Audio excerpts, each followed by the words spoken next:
ओम नमो भगवते वासुदेवाय।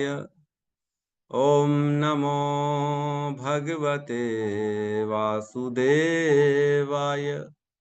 ओम नमो भगवते वासुदेवाय। यस्वानुभावम् अखिलं श्रुतिसारमेकम् आध्यात्मदीपम् अतितीर्षितां तमोऽन्धम् संसारिणां करुणयः पुराणगुह्यम् तं व्याससूनम् उपयामि गुरुं मुनीनां। नारायणं नमस्कृत्य नरं चैव नरोत्तमं देवीं सरस्वतीं व्यासं ततो जयमुदीरये। श्रवणतां स्वकथः कृष्ण पुण्यश्रवण कीर्तिनः हृदयन्तस्थो हि अभद्राणि विदुनोति सुहृत् सतां। नष्टप्रायेषु अभद्रेषु नित्यं भागवत सेवया भगवती उत्तम श्लोके भक्तिर्भवति नैष्ठिकी। श्रवणतः श्रद्धया नित्यं गृणतश्च स्वचेष्टितं कालेन नातिदीर्घेण भगवान् विशते हृदि। कृष्णाय वासुदेवाय देवकी नंदनाय च नंदगोपकुमाराय गोविंदाय नमो नमः। जय श्री कृष्ण चैतन्य प्रभु नित्यानंद श्री अद्वैत गदाधर श्रीवासादि गौर भक्त वृंद। हरे कृष्णा कृष्णा कृष्णा हरे हरे, हरे राम राम राम हरे हरे। हरे कृष्णा कृष्णा कृष्णा हरे हरे, हरे राम राम राम हरे हरे। हरे कृष्णा कृष्णा कृष्णा हरे हरे, हरे राम राम राम हरे हरे। हरे कृष्ण। सभी का स्वागत है प्रातःकालीन श्रीमद् भागवतम के सत्र में। हरे और कृष्ण कल प्रभु सादर प्रणाम। प्रणाम माता जी। तो कल आप सबने रिवीजन कर ही लिया होगा पूरे हफ्ते भर का, आई थिंक सो अच्छे से हो गया होगा। तो आज हम श्लोक क्रमांक 7 से आगे बढ़ेंगे।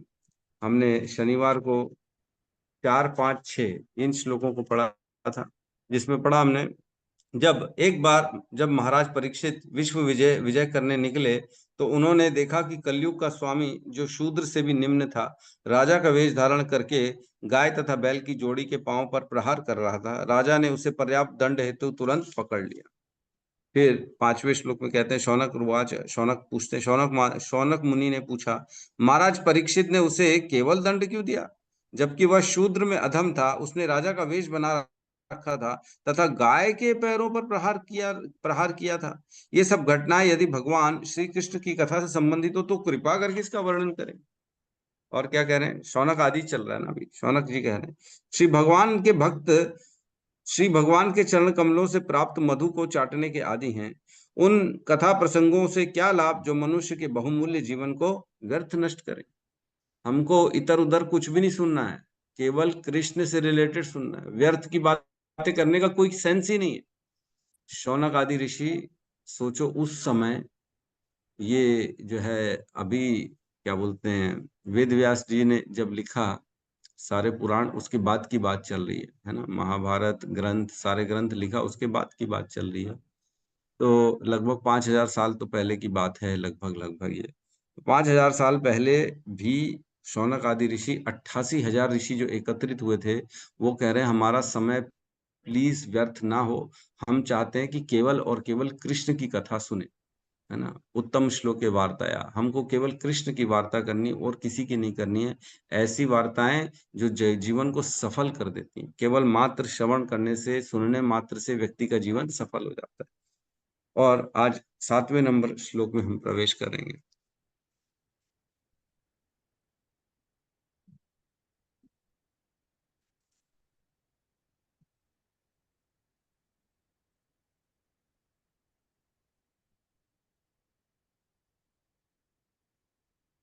क्लियर है? जी प्रभु जी। श्लोक क्रमांक 7, अध्याय 16, स्कंद 1। महाराज परीक्षित ने कलयुग का सत्कार किस प्रकार किया। श्लोक क्रमांक 7 साथ में दोहराएंगे। शूद्रायुषाम नृणामंग शूद्रायुषामृणामंगा मर्त्यानामृतमिच्छिताम् मर्त्यानामृतमिच्छाम् विच्छताम् इहो पहूतो भगवान तो भगवान मृत्युशाम मित्र कर्मणि मृत्यु कर्मणि क्षुद्रायुतामृणामङ्ग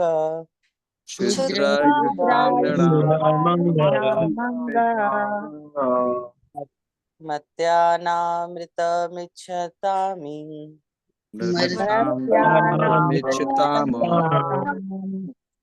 युहो युहो पहुतो भगवान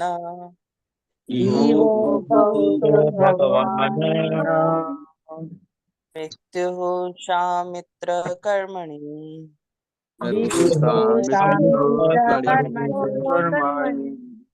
हरे कृष्ण। आयुषाम निरामंग आयुषाम ज्ञानामृतम् इच्छताम्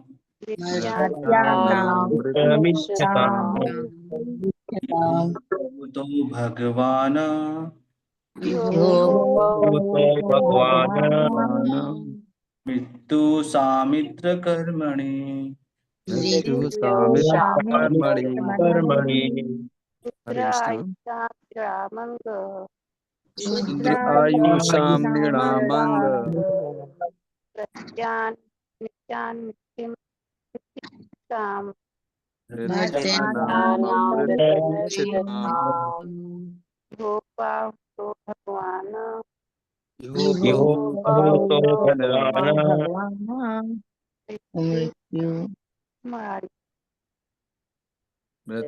सामित्र कर्मणि। धन्यवाद। हे सूत गोस्वामी, मनुष्यों में से कुछ ऐसे हैं जो मृत्यु से मुक्ति पाने के और शाश्वत जीवन प्राप्त करने के इच्छुक होते हैं।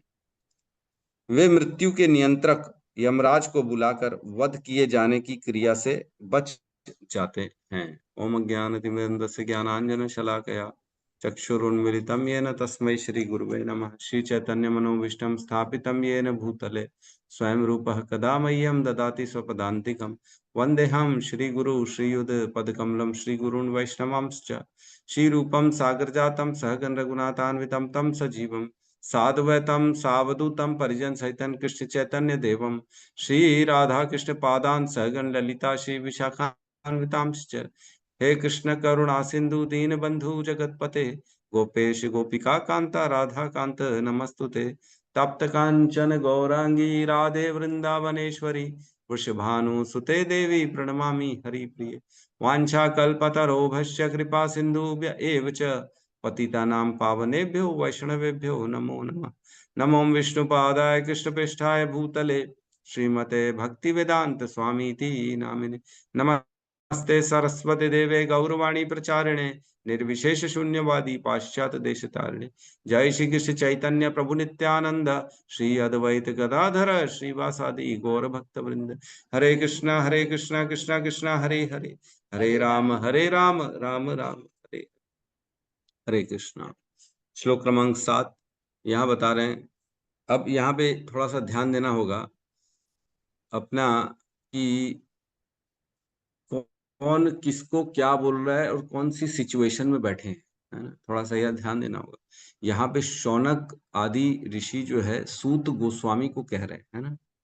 तो ये प्रसंग अब नैमिषारण्य का प्रसंग है, जहाँ पे शौनक आदि ऋषि पहले यज्ञ करने के लिए बैठे थे। सब के सब 88,000 पहले यज्ञ करने थे। एक बड़ा दिव्य सा भव्य यज्ञ करने वाले थे और उस यज्ञ को सारा साइड कर दिया, उन्होंने रिजेक्ट कर दिया। फिर सूत गोस्वामी को बिठा दिया कि हम यज्ञों का परिणाम यद्यपि निश्चित नहीं है। बोले यज्ञ से भगवान प्रसन्न होंगे कि नहीं ये निश्चित नहीं है, लेकिन श्रवण करने से निश्चित है भगवान प्रसन्न हो जाएंगे और हमारा जीवन सफल हो जाएगा, है ना। तो अब थोड़ा सा उस स्थिति को धारण करते हुए हम इस श्लोक में प्रवेश करते हैं। इसमें कहते हैं शूद्रायुषाम नृणाम अंग। शूद्रायुषाम नृणाम अंग मीन्स इस संसार में सभी की आयु बहुत क्षीण है ना। मनुष्यों में कुछ ऐसे हैं, मतलब छोटी सी आयु वाले इन मनुष्यों में हे सूत अंग मीन्स यहाँ पे हे सूत गोस्वामी, हम जो इस संसार में जितने लोग रह रहे हैं इनकी सबकी आयु बड़ी छोटी है, है कि नहीं? इसमें किसी को कोई ऑब्जेक्शन है कि हैंड रेस कर सकता है क्या? किसी की आयु छोटी नहीं है? कोई बड़ी आयु वाला भी है हमारे बीच में? नहीं नहीं, मेरी तो लंबी चौड़ी आयु है, मैं तो बहुत ज्यादा जीने वाला हूँ। या नॉर्मल मृत्यु तो अपने पास नहीं आ सकती, बॉस, अपने पास सारा जुगाड़ है। इस टाइप का कोई है कि आदमी नहीं है, सबकी आयु छोटी सी है। आप प्रायण अल्पायुष है ना? प्रायण अल्पायुष मंद सुमंद भाग्य। मंद भी है और सुमंद है, दोनों है, भाग्य सबका नीचे है। तो यहाँ कह रहे हैं शूद्रायुषाम नृणामंग, इन संसार में बहुत छोटी आयु वाले जितने भी मनुष्य हैं, हे सूत गोस्वामी, उनमें से हम सब जो छोटी आयु वाले, उनमें से मर्त्यानाम ऋतम इच्छिताम, मरने वालों में कुछ ऐसे लोग हैं जिनकी एक शाश्वत इच्छा होती है। शाश्वत इच्छा मीन्स सत्य की इच्छा, कृष्ण की प्राप्ति की इच्छा, मृत्यु को पराजित करने की इच्छा, मृत्यु से परे हो जाने की इच्छा।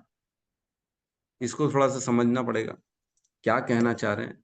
मीन्स वह व्यक्ति जो मृत्यु को जीत सकता है। मृत्यु को कौन जीत सकता है ना? आपन्ना संसृतिम घोरम यन नाम विवशो गृणान ततः सद्यो विमुच्येत यत विभेति स्वयं। तो जो भय भी भयभीत रहता है जिससे कृष्ण से, ऐसे कृष्ण का नाम लेने से आपन्ना संसृतिम घोरम मीन्स इस घोर जन्म मृत्यु के चक्र से आदमी बाहर हो जाता है। कृष्ण का नाम लेने से जन्म मृत्यु के चक्र से बाहर हो जाता है ना? और भगवान कहते ही है ना, न न तद भास्यति सूर्यो न शशांको न पावका यद गत्वा न निवर्तन्ते तद धामम परमम मम। जो वहां एक बार चला जाता है मेरे धाम में, उसके बाद दोबारा कभी नहीं आता इस जन्म मृत्यु के चक्र में फंसने के लिए, है ना? माम उपेत्य पुनर्जन्म दुखालयम अशाश्वतम ना आपनुवन्ति महात्माना संसिद्धिम पराम गता। जो महात्मा लोग हैं, जो मेरी माम उपेत्य, मेरी शरण में आ जाते हैं, जो मुझे मेरी उपासना चालू कर देते हैं, मेरे चित्त में अपने आप को लगा देते हैं, वो दोबारा इस संसार में नहीं आते। ना आपनुवंती, वो दोबारा नहीं आते। जो मेरे से परे हो जाते हैं वो निश्चित तौर से इस जन्म मृत्यु के चक्र में फंसे रहते हैं। मतलब दोबारा मृत्यु ना हो ऐसा काम, है ना? ऐसा काम जो अब दोबारा मृत्यु ना हो, ऐसा काम, ऐसी इच्छा रखने वाले व्यक्ति भी हैं कुछ लोग। जैसे शौनक आदि ऋषि हैं, वो इसी इच्छा से भगवान के श्रवण सुन रहे हैं, क्योंकि ये पुण्य है। इसको जितना जितना श्रवण करेंगे हम इस जन्म मृत्यु के चक्र से बाहर हो जाएंगे, और भगवान तो अपने धाम में ले जाते हैं जहां काल का प्रभाव ही नहीं है, जीरो, काल है ही नहीं, वहां पे समय नहीं है। तो मरने वाले व्यक्तियों में कुछ लोग ऐसे भी हैं जो भगवान की, सत्य की, शाश्वत की इच्छा रखते हैं, है ना? तो अब क्या करें आगे। इहो पहुतो भगवान, इहो पहुतो भगवान। तो इसीलिए हे भगवान के प्रतिनिधित्व करते हुए मृत्यु शामित्र कर्माणी, इसमें कहा गया है कि मृत्यु जो है स्वयं यमराज को कहा गया। इसीलिए यमराज को यहाँ पर इस यज्ञ में बुलाया गया, जहां कृष्ण का श्रवण होगा, जहां पे भी कृष्ण का चिंतन होगा, वहां मृत्यु नहीं आ सकती, है ना? तो इसके अर्थ ये निकलते हैं कि यमराज को ही हमने बुला लिया है, तो मतलब अब यमराज कैसे किसी का वध करेगा? जब यहाँ पे आ जाएंगे यमराज, इस यज्ञ में उपस्थित हो जाएंगे यमराज जी स्वयं, तो मृत्यु फ्री हो जाएंगे सारे लोग। वो यहाँ पे है तो कौन काम करेगा उनके बिहाफ में? और दूसरा अर्थ ये है कि जिस यज्ञ में कृष्ण का चिंतन हो, यज्ञ मीन्स श्रीमद् भागवतम यज्ञ है ना, मतलब वो यज्ञ तो इन्होंने रिजेक्ट कर दिया था, जो अग्नि जला के आहुतियां देने वाला यज्ञ था, वो यज्ञ की बात नहीं चल रही। अब तो सूत गोस्वामी भगवान की कथा का यज्ञ कर रहे हैं, है ना? यज्ञा नाम जप यज्ञो अस्मि। भगवान कहते हैं यज्ञ कौन सा हूं मैं भगवान के नाम का, गुण रूप लीला का स्मरण जहाँ हो उसको जप कहते हैं, वो भगवान कहते हैं मैं हूं। तो इस कलयुग में केवल भगवान के नाम का जप यज्ञ ही जो है वैलिड है, बाकी सारे इनवैलिड यज्ञ हैं। तो ये वैलिड यज्ञ ये लोग कर रहे हैं, शौनक आदि ऋषि सूत गोस्वामी के अंडर में रहते हुए। सूत गोस्वामी 88,000 शौनक ऋषियों को भगवान की कथा का वचन कथा कर रहे हैं, इसलिए ये यज्ञ कर रहा है। और ऐसे यज्ञ में जो भी पार्टिसिपेट करता है वो सारे के सारे मृत्यु से परे हो जाते हैं। तो बाकी सारे लोग जो हैं वो मृत्यु के अंडर में हैं। जो कृष्ण से परे हैं, जो कृष्ण से इतर हैं, जो अन्य अन्य विधि विधानों को फॉलो कर रहे हैं, वो सारे के सारे मृत्यु के अंडर में। उनकी जीवन की अवधि, आयु भी छोटी सी है, और उनके जीवन में मृत्यु तो निश्चित तौर से आएगी ही है। और जो कृष्ण का श्रवण कर रहे हैं उनकी आयु भी बेसिकली देखा जाए तो बड़ी लंबी हो जाती है, क्योंकि जो कृष्ण की श्रवण करता है उसकी आयु तो कोई हर ही नहीं सकता। आयुर्हरति वै पुंसाम उद्यनस्त च यन्न सौ तस्य ऋतो यत् क्षणो नीत उत्तम श्लोक के वार्ता है। जो उत्तम श्लोक भगवान की कृष्ण की वार्ता में अपने समय को देता है, तो वो समय, जो समय उसने कृष्ण की वार्ता में निकाला है, दिया है, वह समय उससे कोई नहीं ले सकता। वो उस समय का कभी नाश नहीं हो सकता। बाकी समय तो आयु आपकी निकल रही है, आयु हरती, सूर्योदय हो रहा है, सूर्यास्त होता है, हर एक एक दिन हमारे जीवन से निकलता जा रहा है, निकलते जा रहा है, निकलता जा रहा है, वेस्ट होता जा रहा है। लेकिन अगर उसमें से कुछ क्षण हम भगवान के समय को, भगवान को दे देते हैं, तो वह समय हमारे जेब से नहीं निकल सकता, जीवन से नहीं निकल सकता, हमेशा के लिए, शाश्वत काल के लिए हमारे साथ जुड़ जाता है। यद्यपि दिखता जरूर है कि भक्त भी बुढ़ा हो रहा है, भक्त के जीवन में भी देखो, हाँ बीमारी आ रही है, और देखो पहले 20 साल का था, अब 30 साल का हो गया, 5 साल बड़ा हो गया, है ना, बाल सफेद हो रहे हैं जैसे मेरे हो गए दिखता जरूर है, लेकिन एक्चुअल में वो समय उसका फिक्स डिपॉजिट हो गया, उसको वापस मिलेगा, उससे ज्यादा मिलेगा, अनंत काल बढ़ के मिलेगा उसको, वो समय उसका जीवन से कोई नहीं निकाल सकता। तो इस प्रकार यहाँ पे बता रहे हैं कि श्रीमद् भागवतम का यज्ञ करते हैं तो स्वयं भगवान, मतलब स्वयं वह मृत्यु को पराजित करने वाले हो जाते हैं, शाश्वत जीवन की प्राप्ति हो जाती है। तात्पर्य में पढ़ते हैं, जैसे जैसे जीव निम्नतर पशु जीवन से उच्चतर मनुष्य जीवन में विकसित होकर क्रमशः उच्चतर बुद्धि प्राप्त करता है, वैसे वैसे वह मृत्यु के पाश से मुक्त होने हेतु उत्सुक रहता है। जैसे जैसे हम अपनी चेतना का डेवलपमेंट करते हैं, ग्रोथ करते हैं, सतोगुण में रहने की कोशिश करते हैं, नियमों में बंधे रहते हैं, तीन बार हम जो है, खैर सब तो नहीं करते हैं, लेकिन 3 बार तो करते ही हैं भगवान, है ना, भगवान का स्मरण, पूजा, अपने गुरु का जो है दंडवत प्रणाम करना चाहिए 3 बार दिन भर में। तो हम तो गायत्री करते हैं 3 बार, कोई बात नहीं, आप भी मतलब 2 बार पूजा, भगवान का भोग लगाना इत्यादि, ये सारा करते हैं। तो अपने आप की चेतना को हम डेवलप करते हैं, विकसित करते हैं, और जैसे जैसे विकसित करते हैं तो ये ज्ञान आता है कि हम कैसे मृत्यु के पाश से मुक्त हो सकते हैं, है ना, ये नॉलेज आता है। बेसिकली हमारा जन्म इसीलिए हुआ है, मनुष्य जीवन बड़ा अनमोल गिफ्ट दिया है भगवान ने, कि इस गिफ्ट का तुम अच्छे से यूज करो। मैं किसी को गिफ्ट कर दूं और बाद में पता लगा, अरे उन्होंने तो उस गिफ्ट को लिया, अरे बेकार है ना, फेंको, खत्म करो, वहीं तोड़ दिया उसको, कैसा लगेगा? बहुत खराब लगेगा। उसी प्रकार यह मनुष्य जीवन भगवान ने जो दिया है, ये अनमोल गिफ्ट है। अगर इसको बर्बाद कर दिया, इसको बेकार बेकार कर दिया, तो भगवान बड़े क्रोधित हो जाते हैं, भगवान को अच्छा नहीं लगता, है ना। तो यहाँ पे आखिरी की 3 लाइन में लिखा है, इस तरह शौनक आदि ऋषियों ने नैमिषारण्य में संपन्न हो रहे यज्ञ में यमराज को सम्मिलित होने हेतु आमंत्रित किया। यह उन मनुष्यों के लिए अच्छा हुआ जो मरना नहीं चाहते। तो बेसिकली श्रीमद् भागवतम का श्रवण करने से व्यक्ति की कभी मृत्यु नहीं होती है। ठीक है, तो हम अगले श्लोक में प्रवेश करते हैं।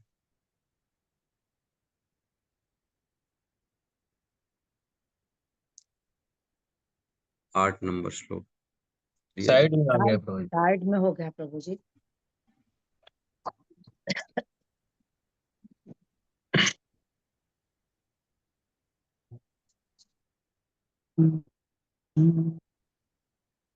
क्लियर है? ठीक है ये प्रभु जी क्लियर है। न कश्चिन्म्रियते तावत्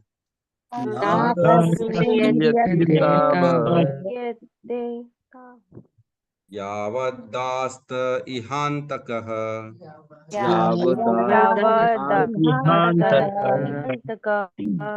एतदर्थं हि भगवान् एतदर्थं हि भगवान् आहुतः परम ऋषिभिः आहुतः परमर्षिभिः अहो न लोके पीयेत अहो निलोके लोकेऽप्येत हरिलीलामृतं वचः लीलामृतं वचः न कश्चिन्म्रियते तावत् कश्चिन् प्रीयते तावत् यावतास्त इहान्तकः यावदास्तान्तकः एतदर्थं हि भगवान् एतदर्थं हि भगवान् आहुतः परमर्षिभिः आहुतः परमर्षिभिः अहो नृलोके पीयेत अहो निलोके हरिलीलामृतं वचः हरिलीलामृतं वचः न कश्चिन् प्रीयते न कश्चिन् प्रीयते तावत् यावतास्तहान्तकः यावदास्तहान्तकः एतदर्थं हि भगवान् एतदर्थं हि भगवान् आहुत परम ऋषिभिः अहो नृलोके पीयेत अहो निलोके हरिलीलामृतं वचः हरिलीलामृतं वचः न कश्चिन् प्रीयते तावत् यावदास्त इहान्तकः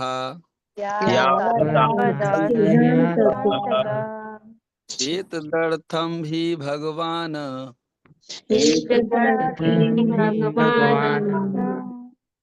अहूतः परम ऋषिभिः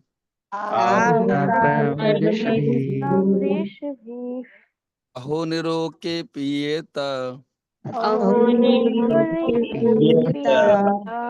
हरिलीला अमृतं वचः अनुवाद। जब तक सबकी मृत्यु के कारण यमराज यहाँ पर उपस्थित हैं, तब तक किसी की मृत्यु नहीं होगी। ऋषियों ने मृत्यु के नियंत्रक यमराज को आमंत्रित किया है, जो श्री भगवान के प्रतिनिधि हैं। उनकी पकड़ में आने वाले समस्त जीवों को श्री भगवान की दिव्य लीलाओं की इस वार्ता के रूप में मृत्यु रहित अमृत का श्रवण करने का लाभ उठाना चाहिए। तो तात्पर्य भी पढ़ रहा हूं मैं, छोटा सा है, बड़ा अच्छा तात्पर्य। प्रत्येक मनुष्य चाहता है कि उसकी मृत्यु ना हो, किंतु वह यह नहीं जानता कि मृत्यु से छुटकारा कैसे पाया जाए। मृत्यु से बचने की रामबाण औषधि है भगवान की उन अमृत तुल्य लीलाओं का श्रवण करने के लिए अपने को अभ्यस्त करना, जो क्रमबद्ध रूप में श्रीमद् भागवत में कही गई है। अतएव यहाँ पर यह सलाह दी गई है कि कोई भी मनुष्य जो मृत्यु से मुक्ति पाने का अभिलाषी है, उसे शौनक आदि ऋषियों द्वारा संस्तुत जीवन शैली अपनानी चाहिए। तो यहाँ पे कह रहे हैं कि हर किसी को मृत्यु से बचना है कि नहीं? मृत्यु वाकई में एक बहुत बड़ा भय है कि नहीं?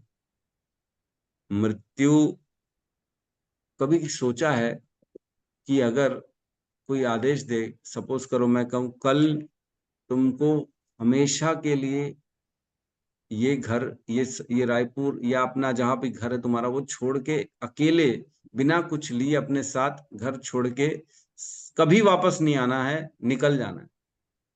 सोचो कभी ऐसा समय आया मेरे को घर छोड़ के जाना पड़े अकेले, बिना कुछ लिए, सारी चीजें छोड़ के कल के कल सुबेरे निकलना है मेरे को, कैसा फीलिंग रहेगा? कहाँ जाऊंगा, क्या करूंगा, किसके साथ रहूंगा, कौन मिलेगा, मारेंगे पीटेंगे लोग, कि प्यार करेंगे, क्या होने वाला है कुछ पता नहीं, सब छूटने वाला है कल सुबह। घर बार परिवार, अपना बेड, लोगों को तो अपने बेड से बड़ा प्रेम होता है, अरे मेरा बिस्तर सब छूटने वाला है बिस्तर नहीं मिलेगा दोबारा दोबारा पता नहीं कहाँ सोना पड़ेगा। मृत्यु भी ऐसे ही है, एक दिन आएगा, सब छोड़ के जाना पड़ेगा, सारे रिश्ते नाते जिनसे दोबारा कभी कभी कभी नहीं मिलना है, कभी नहीं मिलना है उनसे।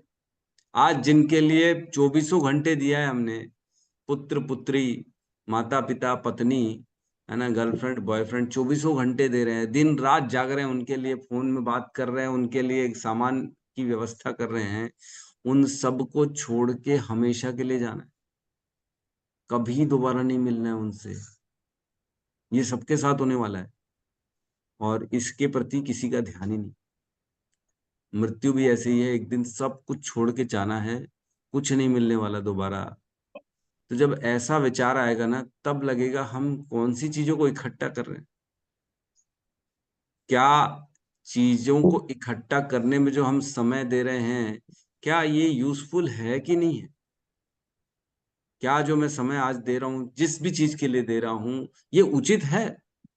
मैं तो कल जाने वाला हूँ, सब छोड़ के जाने वाला हूँ, हर रिश्ता टूटने वाला है, हर रिश्ता, हर संबंध टूटेगा, हर वस्तु से चीजें टूट जाएंगी, अपने आप से शरीर छूट जाएगा तो बाकी चीजें क्या बचेंगी, सब छूटने वाला। न शिक्षा बचेगी, न उपलब्धियां बचेंगी, न प्रभाव बचेगा, न कुर्सी बचेगी, न संबंध बचेंगे, न दोस्त मित्र बचेंगे, कोई नहीं बचेगा। वो अलग ही दुनिया में चले जाएंगे, फिर दोबारा कभी नहीं मिलेंगे। जब इस तरह की भावना रहेगी ना, तब व्यक्ति जागता है, आंख खोलता है, तब स्पिरिचुअलिटी का दर्शन करता है, तब आध्यात्म की तरफ उसका आकर्षण बढ़ता है। आध्यात्म क्या है? जो आत्मा का ज्ञान दे वह आध्यात्म है। स्पिरिचुअलिटी, स्पिरिट का जो नॉलेज दे उसको स्पिरिचुअलिटी कहते हैं। ये कोई धर्म ग्रंथ नहीं है, हिंदू मुस्लिम ये ग्रंथ पढ़ लो, हिंदू जो है भगवत गीता पढ़ेंगे, मुस्लिम कुरान पढ़ेंगे, तो क्रिश्चियन लोग बाइबल पढ़ेंगे। तो भगवत गीता कोई धर्म ग्रंथ नहीं है, ये केवल हिंदुओं का नहीं है।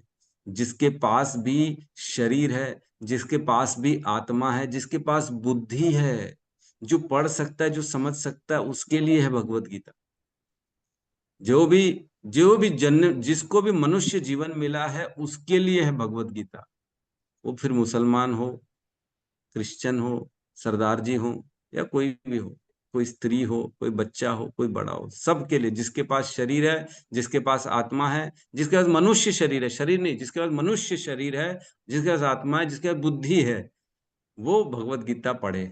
उन्हीं के लिए भगवत गीता, किसी और के लिए नहीं है। तो अब आपको सोचना चाहिए कि मैं कौन से धर्म से हूँ, कौन से संप्रदाय से हूँ, क्या भगवत गीता मेरे लिए है कि नहीं। अगर आप मनुष्य हैं, आपके पास आत्मा है, आपके पास बुद्धि है, तो आपके लिए निश्चित तौर से भगवत गीता बनी है। पूरी भगवत गीता में कहीं पे भी हिंदू नहीं लिखा है, वो हिंदुओं की स्पेसिफिक नहीं है। वह तो ये बताती है कि जीवन मिला क्यों है, जीवन में करना क्या है, कैसे मृत्यु के आगे के बारे में सोचना है। मृत्यु कोई हमारा फुल स्टॉप नहीं है, मृत्यु तो एक स्टेशन है, एक कॉमा है, उसके बाद आगे और नई लीलाएं, नई कथाएं हमारी चालू हो जाती हैं।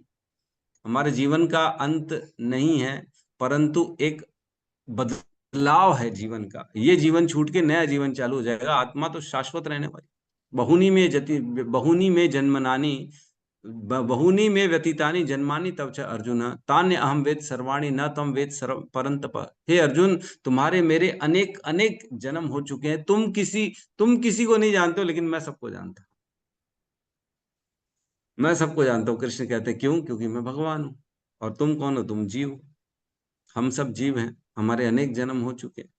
तो यहाँ कह रहे हैं इस श्लोक में कि प्रत्येक व्यक्ति जो है वो मृत्यु के पाश में बंधा हुआ है, और वह यह नहीं जानता कि मृत्यु से छुटकारा कैसे पाया जाए। इसीलिए लोग मृत्यु को इग्नोर कर देते हैं, मृत्यु की बात ही नहीं करते। अरे रहने दो जी, कैसी अपशकुन बातें कर, घर में नहीं बात होती है, बाहर बात नहीं होती है ना, स्कूल कॉलेजेस में नहीं बात होती है, तो मृत्यु की बात नहीं होगी तो मृत्यु के बारे में जानेंगे क्या। सीखेंगे क्या? कैसे पता पड़ेगा कि मृत्यु के आगे क्या है, मृत्यु होती क्या है, मृत्यु के क्या क्या प्रोसीजर है, किसी को नहीं मालूम। तो यहाँ बता रहे मृत्यु से बचने की राम बाण औषधि है। राम बाण, राम का बाण जो है ना, एक बार अगर प्रत्यंचा चढ़ जाती है राम के धनुष में, तीर लग जाता है, तो राम जी बोलते हैं मैं इसको तो अब चलाना पड़ेगा। जब परशुराम जी आए थे, है ना, जब जनक राजा के यहाँ प्रभु श्री राम ने शिव जी का धनुष तोड़ दिया था, तब परशुराम आए थे, बड़े क्रोधित हो गए थे। उन्होंने बोले ऐसे कैसे तोड़ दिया? तो तोड़ दिया। लक्ष्मण जी की बहस हुई।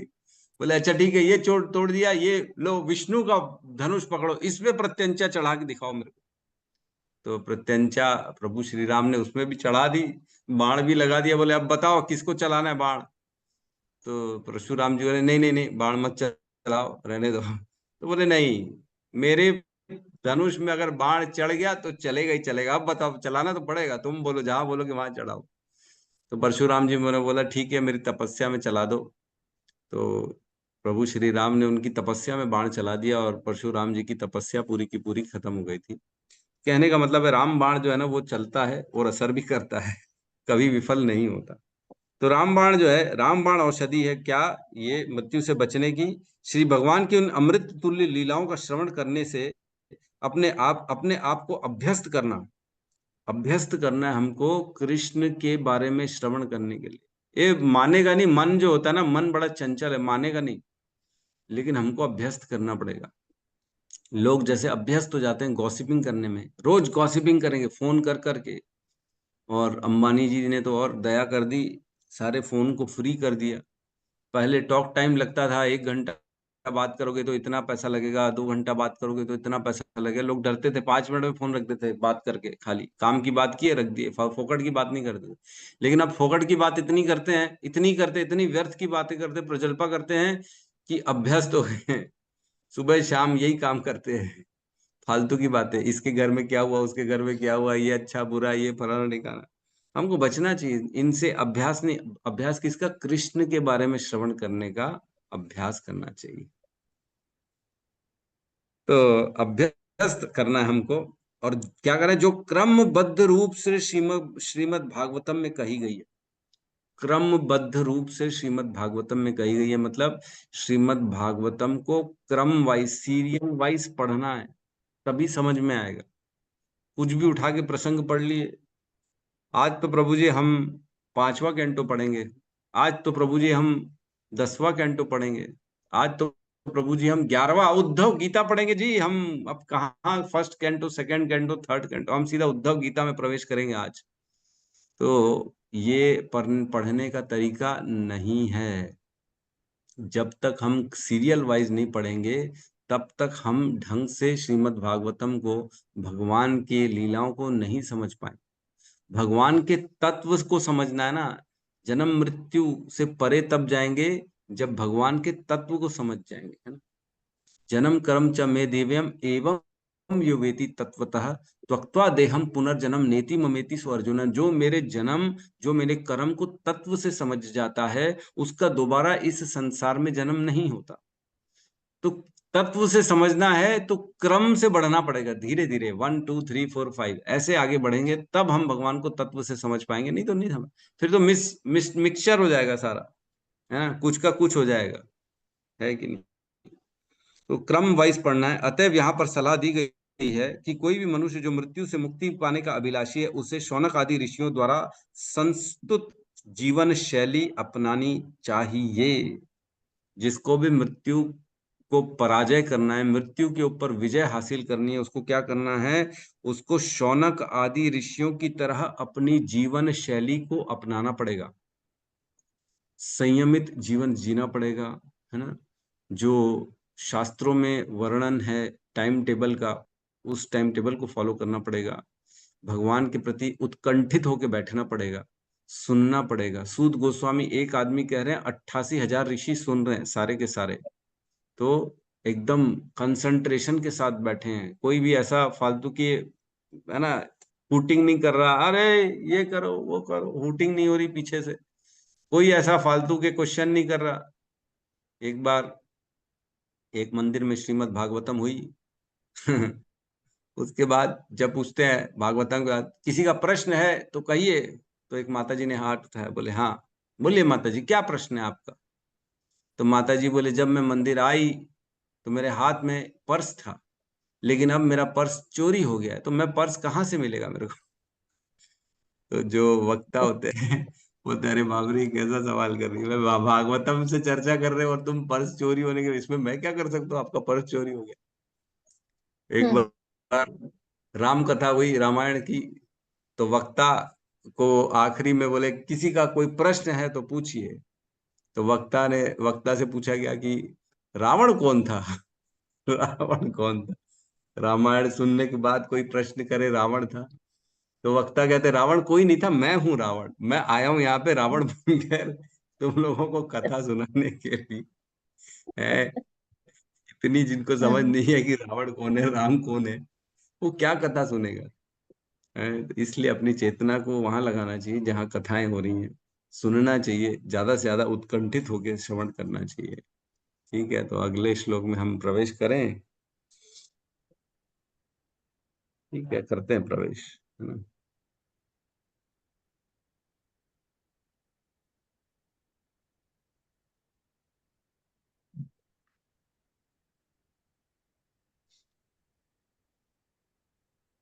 नौ नंबर श्लोक साथ में दोहराएंगे। मंदस्य मंद प्रज्ञस्य मन्दस्य प्रग्रस्य वयो मंदायुषश्च वै वयो वयोमन्दायुषश्च मन्दायुषश्च निद्राया ह्रियते नक्तम् निद्रया ह्रियते नक्तम् दिवा च व्यर्थ कर्मभिः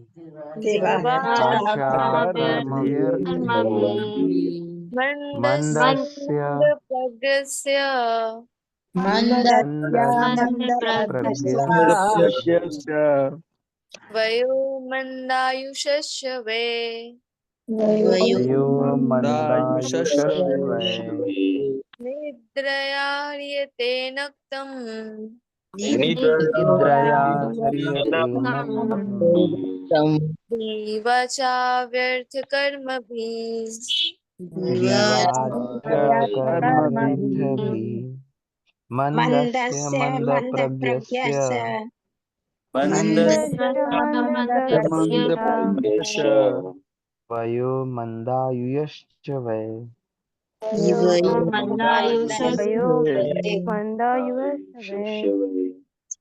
निद्रया ह्रियते नक्तम्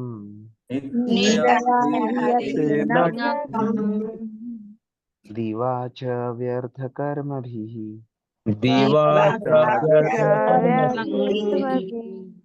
मन्दस्य मन्दप्रज्ञस्य मन्दप्रज्ञस्य वयो मन्दायुस्त्वे वयो मन्दायुषस्त्वै निद्राह्रियते नक्तम् निद्रया ह्रियते नक्तम् दिवश्च व्यर्थकर्मभिः दिवा च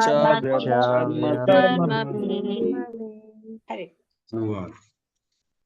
अल्प बुद्धि तथा अल्प आयु वाले आलसी मनुष्य रात को सोने में तथा दिन को व्यर्थ के कार्यों में बिता देते हैं। तो यहाँ कह रहे हैं, कौन कह रहा है, शौनक आदि ऋषि कह रहे हैं, है ना। शौनक आदि ऋषि कह रहे हैं कि जो अल्प आयु और आलसी मनुष्य होते हैं वो अपना पूरा समय बर्बाद कर देते हैं। मंदस्य मंद प्रज्ञस्य, मंदस्य मीन्स आलसी, आलस वाले, और मंद प्रज्ञस्य मीन्स जिनकी बुद्धि मंद है, दिमाग काम नहीं करता है। ऐसे बहुत से लोग हैं जिनका दिमाग काम नहीं करता, 50 बार बोलते हैं तो भी नहीं मानते हैं। उनको बोलो बेटा ये काम कर दो वो काम कर दो तो भी नहीं करते। नहीं नहीं मैं तो अपने हिसाब से जीऊंगा, मेरा अपना टाइम टेबल है, मैं अपने हिसाब से रहूंगा। अरे तुमको नहीं मालूम है, जब कोई सीनियर आदमी बोल रहा है, जब कोई समझा रहा है, तो उसमें कोई ना कोई उसका रीजन है, वो रीजन नहीं समझ में आता व्यक्ति को। अल्प बुद्धि, अपनी बुद्धि से काम करेंगे। कई लोग तो दिन भर वीडियो गेम खेलने में समय निकाल देते। आजकल मोबाइल में, कंप्यूटर में पूरा समय इसी में दे देते। इससे क्या मिलने वाला है? नहीं नहीं, आजकल तो यूट्यूब चैनल खोल दिया लोगों ने और गेम खेलते रहते, यूट्यूब में दिखाते हैं लोग और देखते भी लोग हैं, है ना। क्या पबजी वबजी गेम पहले इतना ज्यादा पॉपुलर हो गया था, एडिक्शन हो गया था लोगों को, वो दिन भर उसी में बैठे रहते थे। अरे क्या बताएं, ऐसा कंप्यूटर बड़ा खतरनाक है, वीडियो गेम बड़े खतरनाक है। तो ये लोगों की बुद्धि को और मंद करते जा रहे। मंदस्य मंद प्रज्ञस्य वयो मंदायुष च वई, और कम आयु भी हो गई है, मंद आयुष च वई, है ना। मंद, अब लोगों की आयु भी बहुत ज्यादा नहीं है, कम हो गई है। निद्रा ह्रियते नक्तम, निद्रा ह्रियते, रात का जो समय सोने में निकलना चाहिए वो सोते नहीं है। निद्रा मतलब सोते ही रहते हैं बेसिकली। निद्रा, नींद के कारण पूरा समय उनका सोने में निकल जाता है, रात का समय। और दिवाच व्यर्थ कर्म भी, और दिन का समय व्यर्थ के कर्मों में निकाल देते हैं। ऐसे लोग जो रात का समय सोने में, दिन का समय व्यर्थ के कामों में निकाल देते हैं, ऐसे लोग मंद जो होते हैं, उनकी बुद्धि भी मंद होती है, उनकी आयु भी मंद होती है, और वो आलसी होते हैं। ऐसे लोगों के बारे में बात चल रही है। मतलब किसके बारे में बात चल रही है? हमारे बारे में बात चल रही है। ये हमारा वर्णन हो गया है श्रीमद् भागवतम में। मंद आयु है हमारी, मंद बुद्धि है, और हम पूर्ण रूप से अपने समय को सोने में और व्यर्थ के कर्मों में बिता देते हैं, आलसी हैं हम लोग। तो यहाँ तात्पर्य में कह रहे हैं, अल्पज्ञ लोग मनुष्य जीवन का के वास्तविक महत्व को नहीं जानते। जो वास्तविक मनुष्य जीवन का इंपॉर्टेंस है वो नहीं जानते। 84 लाख योनियों में एक एक योनि में ट्रेवल कर करके उसके बाद जाके हमको ये मनुष्य शरीर मिलता है, जिसमें बुद्धि चेतना सबसे ज्यादा विकसित होती है। 84 लाख योनियों में सबसे ज्यादा विकसित चेतना मनुष्य में होती है।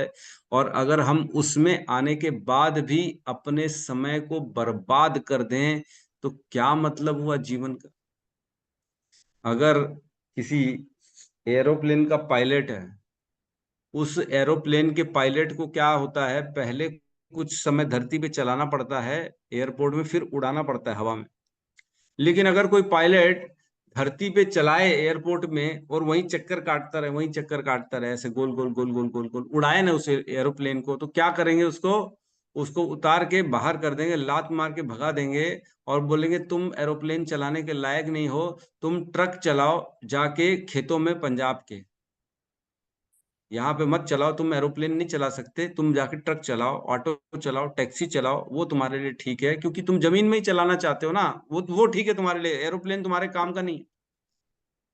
क्या मतलब है? जिस व्यक्ति को मनुष्य शरीर मिला है उसको उड़ना पड़ेगा, उसको धरती पे ही केवल भोगों में लगा रहेगा तो उसको नीचे की योनियां दे दी जाएंगी, बोलेंगे तुम लायक नहीं हो मनुष्य शरीर के, तुम कुत्ता बिल्ली के लायक हो, तुम खाली भोगो, तुमको खाली अपने भोग चाहिए ना तो उसी में लगो। तुम्हारे को विकसित चेतना दी गई थी ताकि तुम अपना उच्चतर ज्ञान को प्राप्त करके इस इधर से निकल सको। एरोप्लेन धरती छोड़ के हवा में चला जाता है, आकाश में चला जाता है। वैसे ही हमको मनुष्य शरीर दिया कि छोड़ो ये सब भोगों को और आकाश में भगवान के ज्ञान की तरफ आगे बढ़ो, धर्म का पालन करो। लेकिन जो नहीं करेगा तो उसको दोबारा कुत्ते का शरीर दे दिया जाएगा, बिल्ली का शरीर दे दिया जाएगा, बोलेंगे तुम इसी के लायक हो, तुम इसी में रहो, तुमको भोगी चाहिए, खाली काम क्रोध लोभ मोह मद मात्सर्य इसी में जीना है ना, ये ठीक है तुम्हारे लिए। मनुष्य शरीर का उपयुक्त नहीं है ना तुम्हारे लिए। मनुष्य शरीर में ना हम भोग अच्छे से कर सकते हैं, लिमिटेशन है सारे भोगों की, ना इसमें जो है खुलापन है, कोई मतलब ऑप्शंस, आप अच्छा करो बुरा करो जैसा, मतलब कुछ भी खाना है। जैसे कुत्ते का शरीर है उसमें लिमिटेशन है, कुत्ते के शरीर के हिसाब से उसको चलना पड़ेगा। लेकिन मनुष्य शरीर में आदमी कुछ भी कर लेता है, कुछ भी खा लेता है, कुछ भी पी लेता है, कभी भी सोता है, कभी भी उठता है, कोई लिमिटेशन नहीं है। तो बंधा हुआ जो है वो बाकी पशु शरीर है, बाकी सारे शरीर बंधे हुए हैं, उसमें लिमिटेशंस है। तो यहाँ पे कह रहे हैं कि मनुष्य शरीर, मनुष्य जीवन को वास्तविक वो जानता नहीं है, महत्व को नहीं जानता। भौतिक प्रकृति द्वारा जीव पर दुखदायी कठोर नियम निर्धारित करने की प्रक्रिया के दौरान जीव को मनुष्य जीवन प्रदान करना प्रकृति की एक विशेष उपहार। ये सबसे अल्टीमेट गिफ्ट है भगवान की तरफ से हम सबको। मनुष्य शरीर बहुत ही प्रीशियस। किसी को अगर आईफोन दे दिया जाए, है ना, 16, 17, 18 पता नहीं कौन सा चल रहा है अभी तो मेरे को नहीं मालूम, लेकिन अगर उसमें भी कोई बहुत अच्छा ऊंचा वाला 1.5-2 लाख रुपए वाला अगर मैं मोबाइल दे दूं किसी को, और मेरे सामने को गिफ्ट खोले और तुरंत तोड़ दे, उसको फेंक, अरे प्रभु क्या दियो, फेंक दे नीचे, तोड़ दे, कैसा लगेगा? खराब लगेगा ना। वैसे ही भगवान को खराब लगता है जब हम इस मनुष्य शरीर का दुरुपयोग करते हैं, आत्महत्या कर देते हैं, या डिप्रेशन में चले जाते हैं केवल भोगों में। भगवान बोलते मैं इसलिए शरीर दिया था तुमको, खाली अपनी इंद्रिय तृप्ति के लिए तुमने मेरे इतने इतने मतलब प्रीशियस गिफ्ट को बर्बाद कर दिया तुमने, मनुष्य जीवन। जब हम देखते हैं इतनी सारी योनियों में लोग परेशान हो रहे हैं, हर जीव परेशान है, दुख भोग रहा है। कुत्ता बिल्ली देखो कैसे पूरा मुर्गों का जीवन, बकरे का जीवन कैसे केवल एक पिंजरे के अंदर निकलता है।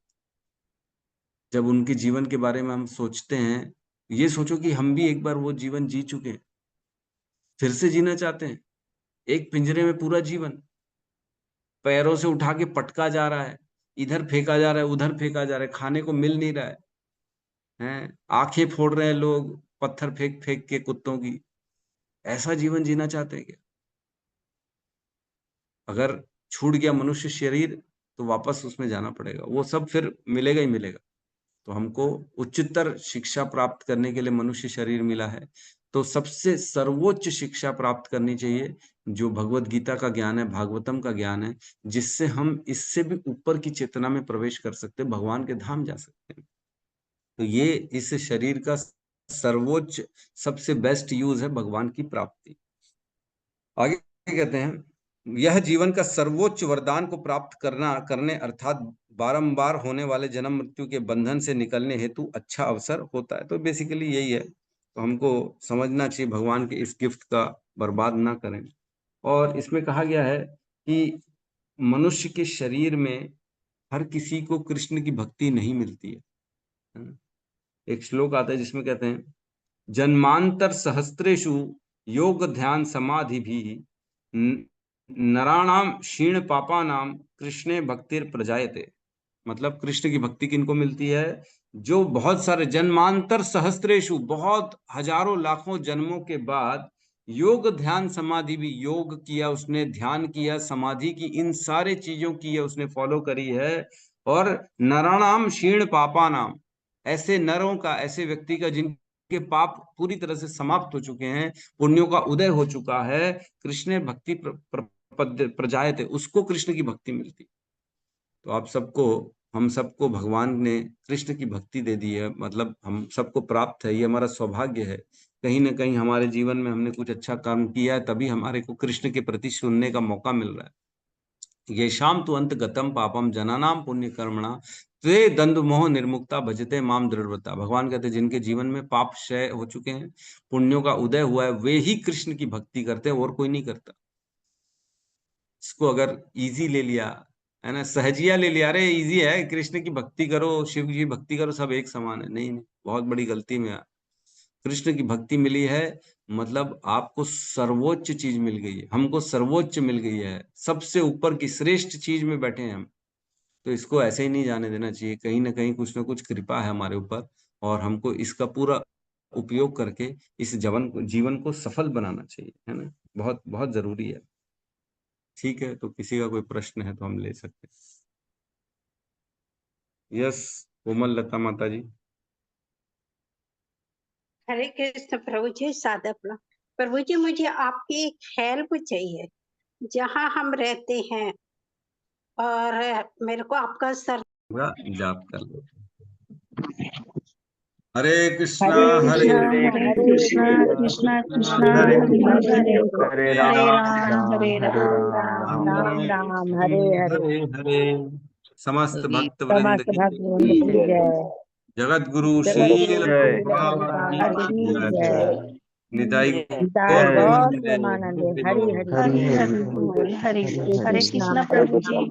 प्रभु जी दंडवत प्रणाम। जन्मदिन बता रहे थे। हरे कृष्ण प्रभु दंडवत प्रणाम। हरे कृष्ण प्रभु जी सादर कौन सी प्रणाम। माता जी का बर्थडे आज? किसका बर्थडे है? हैप्पी बर्थडे ऋषिता माता जी का आज जन्मदिन है। गौतम प्रभु आप इतनी लेट से बता रहे हैं, चलो कोई बात नहीं है। ऋषिता माता जी सुन रही हैं अभी? हरे कृष्णा। ऋषिता माता जी माता जी नहीं, जा चुकी हैं वो। गौतम प्रभु टाइम से बताना चाहिए ना, चलो कोई बात नहीं। तो सब मिलके एक बार हरे कृष्णा महामंत्र ऋषिता माता जी के लिए भी बोलते हैं हम सब। हरे हरे कृष्णा कृष्णा हरे हरे कृष्णा कृष्णा कृष्णा कृष्णा कृष्णा कृष्णा हरे हरे हरे हरे हरे राम हरे राम राम राम राम हरे राम हरे। हरे हरे। ऋषिता माता जी बहुत ही अच्छी और नेक और मतलब सरल हृदय वाली माता जी, जो हमेशा भगवान की भक्ति में आगे रहती हैं। तो इनको कृपा मिलती रहे। सब वैष्णव आज प्रार्थना करेंगे ऋषिता माता जी के लिए कि उनके जीवन में भगवान की भक्ति और बढ़े और बढ़े, और ये जीवन में ही भगवान की प्राप्ति हो, भगवत प्राप्ति हो उनको। ठीक है, हरे कृष्णा। हम क्लास को क्लोज करते हैं। हरे कृष्णा प्रभु जी, बहुत बहुत धन्यवाद आपका। धन्यवाद। धन्यवाद प्रणाम। हरे कृष्ण।